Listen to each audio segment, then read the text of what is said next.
Hello, welcome again to Mr. Vermeer's Sunday School class. We are continuing our series today on the Ten Commandments. Today we're going to be looking at commandments number 3 and 4. Before I begin, please be sure to hit the subscribe button if you want to be notified when new videos are posted.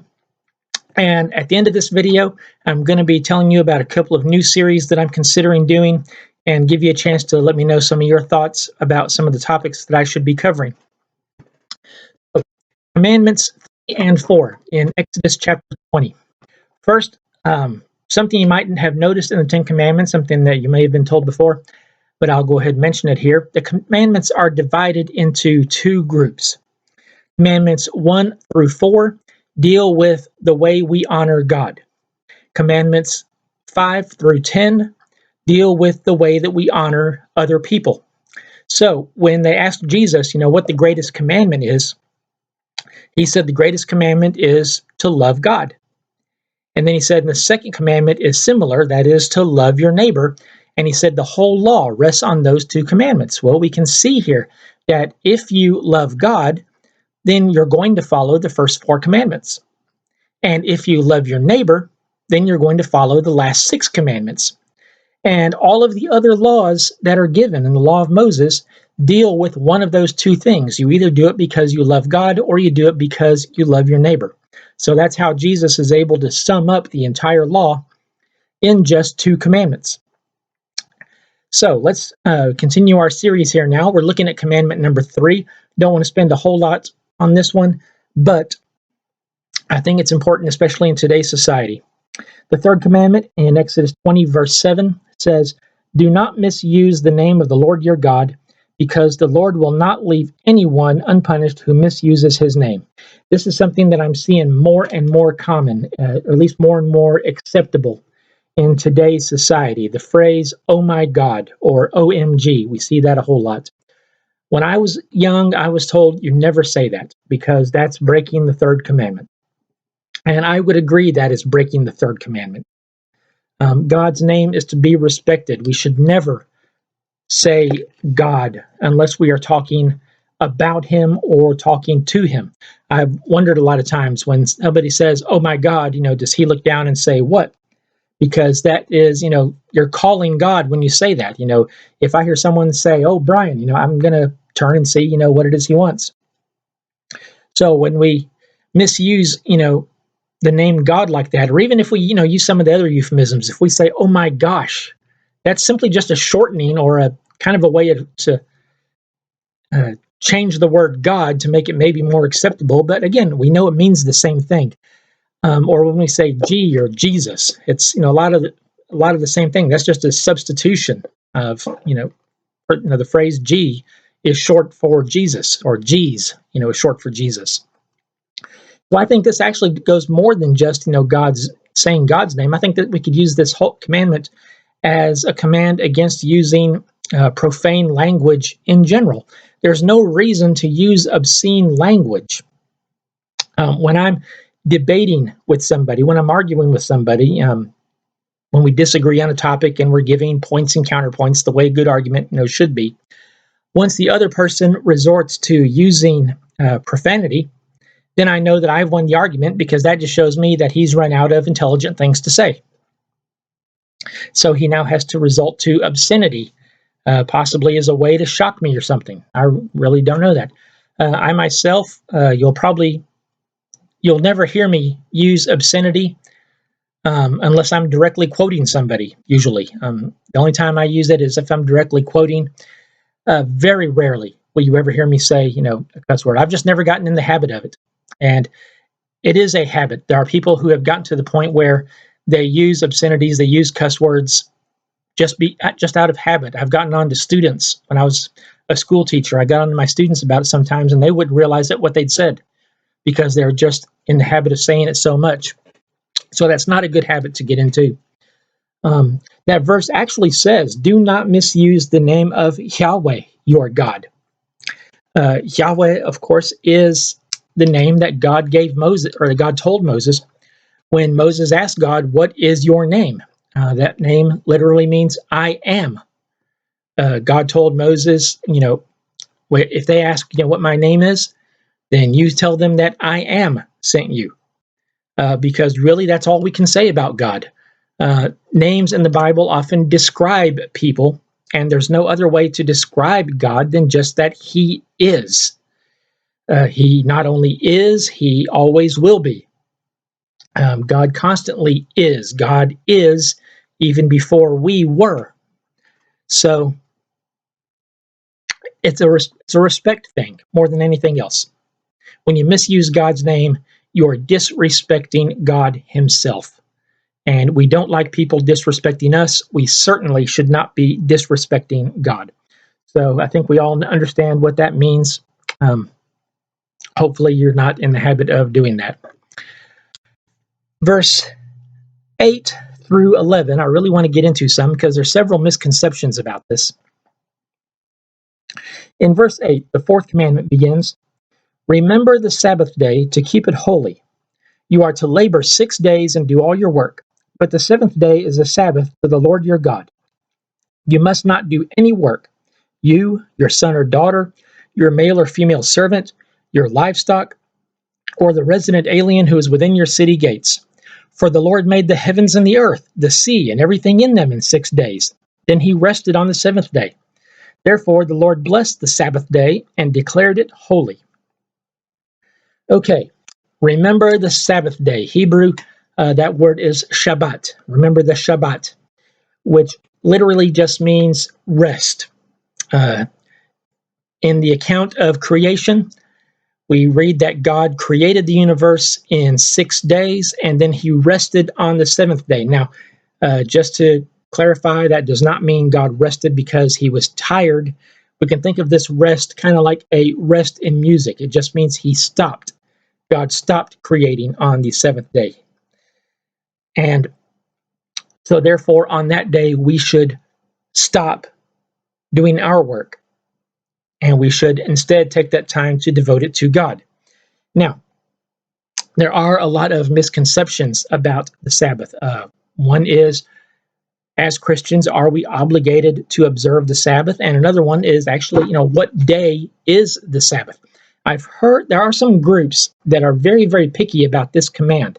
The Seventh-day Adventists, some other denominations, they'll tell you that if you worship on Sunday, then you are wrong because God never revoked the Sabbath. Therefore, we should be worshiping God on the Sabbath, which is the seventh day, which is Saturday. Now, another misconception about the Sabbath is that Sunday is the Sabbath. A lot of Christians will say, no, the Sabbath isn't Saturday, the Sabbath is Sunday. That's actually not true. The Sabbath is Saturday. The Jews are actually right about that. The Sabbath is the seventh day. Sunday is the first day. And how do we know that? Because in the accounts of the resurrection, it says very early on the first day of the week is when the women went to the tomb. And that's when Jesus had been resurrected. He was resurrected on the first day. He was resurrected on a Sunday. And that is why most Christian denominations worship on Sunday rather than on the Sabbath. In spite of what some of these groups will tell you, the Sabbath was never changed to Sunday. Now, they'll claim, the Catholic Church in some edict or whatever changed declared Sunday to be the Sabbath. If they declared anything, what they declared was that's the day that we should be worshiping God. Sunday should be the day that we worship God. We worship God on Sunday because that's the day Jesus was resurrected, you might say. Every Sunday we observe Easter is really a good way to put it. So are they right then when they say we should be worshiping on Saturday then? Because Saturday actually is the Sabbath. And to be really honest, the Sabbath begins on Friday night at sunset and then lasts until Saturday night at sunset. The Jews do it this way. They start their days in the evening because, again, if you read the creation account, it says, and there was evening and there was morning the first day. And there was evening and there was morning the second day. So the day actually begins in the evening, according to the Jewish calendar. So their Sabbath day begins at Friday at sundown and lasts until Saturday at sundown. And that's the day that they worship God. Should we be worshiping God on that day? Well, I don't think God is really that particular with it. If you're going to say that we have to do it because that's what the commandment says, then you fall into the area of legalism. Does that mean as Christians we're bound to follow the entire law? Do we have to do things the way the Jews do them? If we have to observe the Sabbath, then what about the dietary laws? What about the cleansing laws or the other things, that are written in the law? Are we bound to follow those as well? And this issue actually came up in the early church. You can read about it in Acts chapter 15. The first church council was called to discuss this very problem. Paul had been traveling through Asia Minor and into Europe and was converting Gentiles, converting people who were not Jewish to Christianity. And the subject came up about whether or not these new converts needed to be circumcised, because Jewish law says every man, must be circumcised. And Paul didn't feel like that he should be placing what he called an undue burden on these people. In other words, he felt that you shouldn't have to become Jewish in order to become Christian. So the church met, and again, you can read about this in Acts chapter 15, Council of Jerusalem, in which this was the main topic being discussed. And they finally agreed on a letter, and we're going to get into the contents of this letter, when we get to another commandment. But basically, the letter said, no, you don't have to follow the Jewish laws to become a Christian. Now, that means that I'm a Gentile. I'm not from Jewish descent. I'm not from Abrahamic descent. I'm not a child of Abraham. I'm not even from the same son of Noah as Abraham is. I'm of European descent, which means that most likely I'm a descendant of Japheth, whereas the Jews are descendants of Shem. So a completely different line. The nearest ancestor I have to the Jews is Noah. Because of that, and because of the decision of the Council of Jerusalem, they decided that no, I do not have to follow the law of Moses word for word in order to be a Christian. Now, as a Christian, there are certain things that I should do. Again, the 2 commandments Jesus gave. Love God, love your neighbor. Yes, I'm going to try to do those as best I can. But how I love God, I don't think depends on which day of the week do I worship. I feel free to worship God whenever I want to.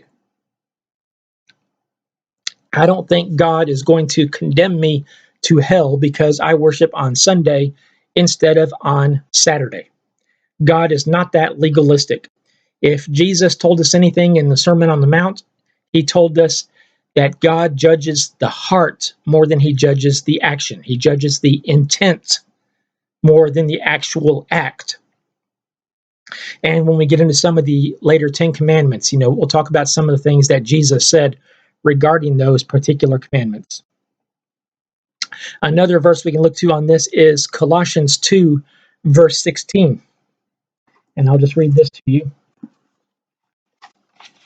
Colossians 2, verse 16, Paul tells the Colossian church, "Therefore do not let anyone judge you by what you eat or drink, or with regard to a religious festival, a new moon celebration, or a Sabbath day.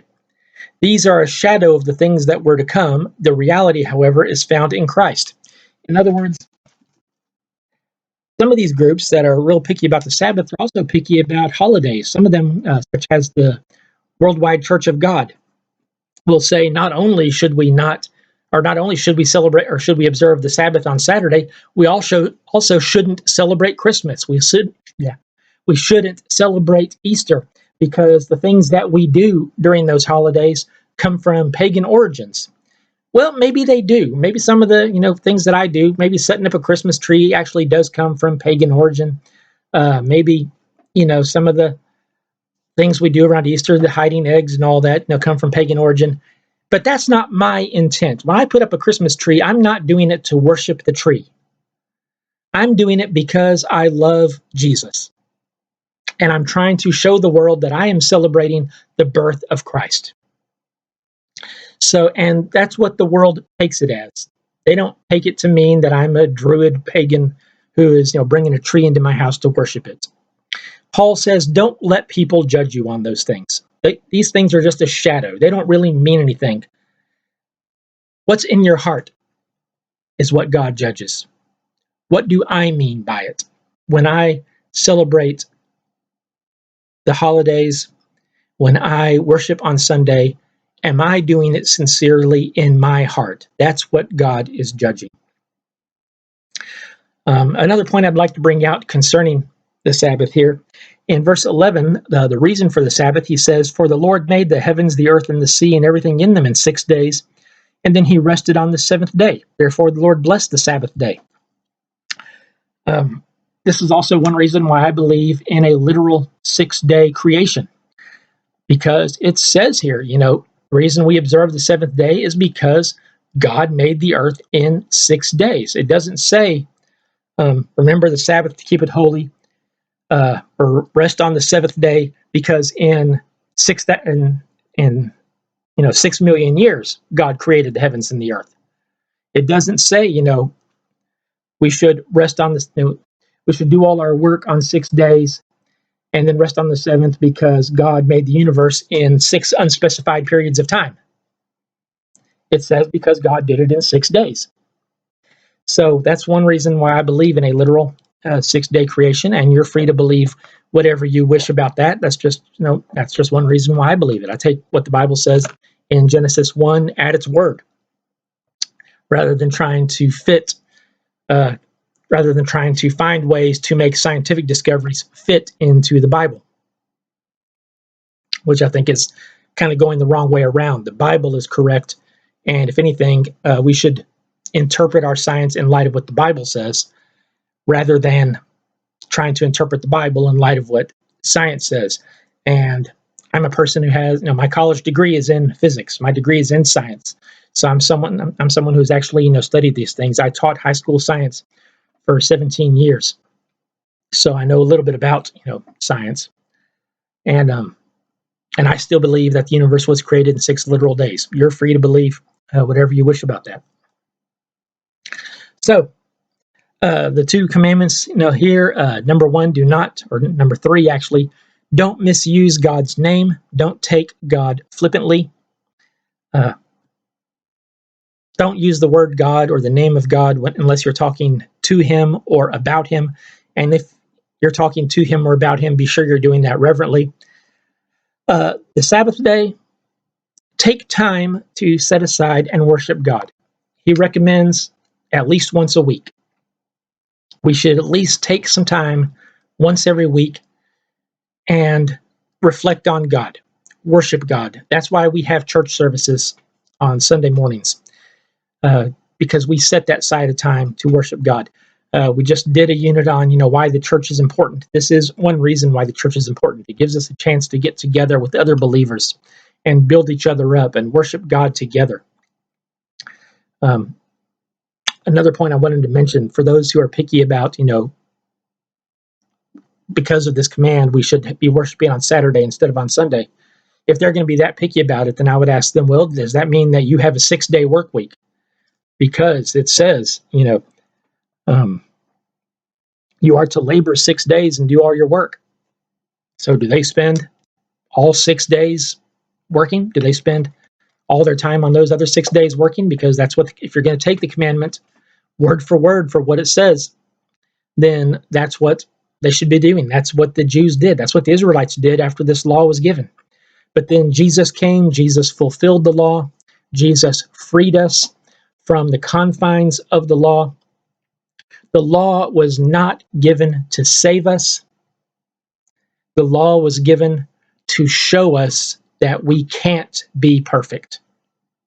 We can try. We should try to honor God in all that we do. But God gave the law to the Jewish people because when God just said, if you'll be my people, then I will be your God, that wasn't good enough for them. They wanted to know specifics. How are we to be your people? And God said, fine, let me give you a list of rules. And he gives them a list of 613 rules that they need to follow then if they're to be his people.